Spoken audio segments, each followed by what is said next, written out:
구속사 5분 메시지. 오늘의 말씀은 구속사 시리즈 제4권 신비롭고 오묘한 섭리 내용 중 예수 그리스도의 족보 제2기 솔로몬 네 번째 시간이 되겠습니다. 지난 시간에 우리는 첫째로 다윗 사후에 나라를 견고하게 세운 솔로몬에 대해서, 두 번째로 나라를 지혜로 다스려 최강국으로 만든 솔로몬에 대해서, 세 번째로 성전을 건축한 솔로몬에 대해서 살펴보았습니다.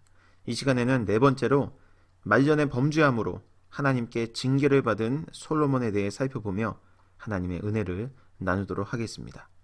솔로몬은 성전과 왕궁을 지은 후 군사적 요충지에 요새와 성을 건축하였습니다. 그런데 이렇게 나라가 부강해지고 국방력이 강화되자 솔로몬은 서서히 타락하기 시작했습니다.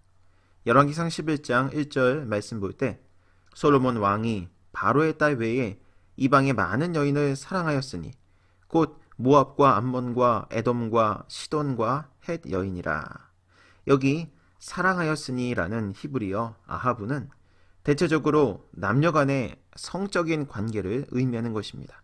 따라서 솔로몬은 많은 여인을 사랑함으로써 단순히 정략적인 의도뿐만 아니라 자신의 성적인 욕망을 만족시켰던 것입니다. 그는 처첩을 많이 두어 아내가 700명이요 첩이 300명으로 그 수가 1000명에 달했습니다. 신명기 17장 16절과 17절 말씀 볼 때 왕이 된 자는 아내를 많이 두어서 그 마음이 미혹되게 말 것이며 이렇게 권면하고 있습니다. 그러나 솔로몬이 이 말씀에 불순종한 결과 그가 얻은 수많은 아내와 첩들은 자기들이 섬기는 이방신을 가지고 들어와서 섬겼습니다. 또한 1000명의 처첩들은 늙은 솔로몬 왕의 마음을 돌이켜서 솔로몬으로 하여금 다른 신들을 좇게 만들었던 것입니다. 심지어 솔로몬은 그들의 신들을 위하여 산당까지 지었던 것입니다. 사랑하는 여러분, 누구나 형통하여 정상의 자리에 섰을 때 유혹에 쉽게 넘어가기 마련입니다. 그래서 우리는 형통할수록 더욱 하나님의 말씀을 지키며 세상 유혹을 물리치는 결단이 있어야 할 줄 믿습니다. 솔로몬의 타락 이후 하나님께서는 심판을 선포하시고 그것을 바로 시행하셨습니다. 먼저 에돔 사람 하닷을 일으켜 솔로몬의 원수가 되게 하셨습니다. 열왕기상 11장 14절 말씀 볼 때 여호와께서 에돔 사람 하닷을 일으켜 솔로몬의 대적이 되게 하시니 저는 왕의 자손으로서 에돔에 거하였더라, 이렇게 말씀하고 있습니다. 또한 다메섹의 르손을 일으켜 솔로몬의 원수가 되게 하셨습니다. 열왕기상 11장 23절 말씀 볼 때 하나님이 또 엘리야다의 아들 르손을 일으켜 솔로몬의 대적이 되게 하시니 저는 그 주인 소바왕 하다네셀에게서 도망한 자라, 이렇게 말씀하고 있습니다.